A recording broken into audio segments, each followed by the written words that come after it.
ஆற்றல். நலமான வாழ்விற்கு ஆற்றல் தேவை. உணவு உடலுக்கு ஆற்றல் தருகிறது. அன்பு இதயத்தை வலுப்படுத்துகிறது. அறிவு வாழ்விற்கு ஒளியூட்டுகிறது. மருந்து உடல்நலத்தை மீட்டெடுக்கிறது. ஆற்றல் இல்லையெனில் வாழ்க்கை முடிவுக்கு வந்துவிடும்.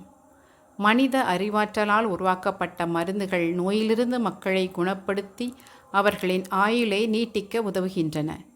இம்மனிதர்கள் அனைவரையும் அனைத்து படைப்புகளையும் படைத்த கடவுள் தாம் மனிதகுலத்தின் மீது கொண்ட எல்லையற்ற அன்பினால் மனித வாழ்வு பயணத்திற்கான உடல், உள்ளம், ஆன்மா அனைத்திற்கும் சக்தி தரும் உணவாக இயேசு கிறிஸ்துவின் உடலையும் இரத்தத்தையும் அப்பத்திலும் இரசத்திலும் பிரசன்னப்படுத்தினார்.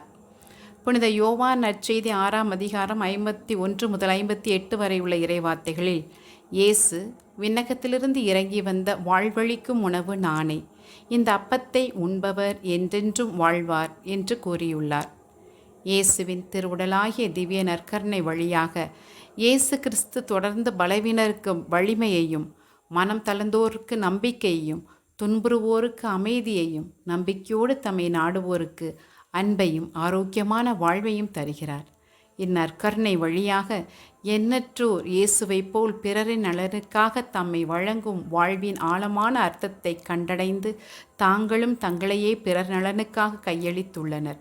இறைவனின் இத்தகு அன்பான திருவுடல் திருரத்த பிரசன்னத்தின் வழியாக நாம் நலமுடன் வாழ்ந்து பிறரையும் நலமுடன் வாழச் செய்திடுவோம்.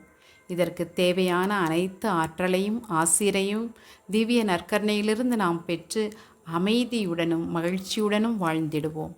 இறை தந்தைக்கும் மகனுக்கும் தூய ஆவியாருக்கும் ஆட்சி உண்டாவதாக.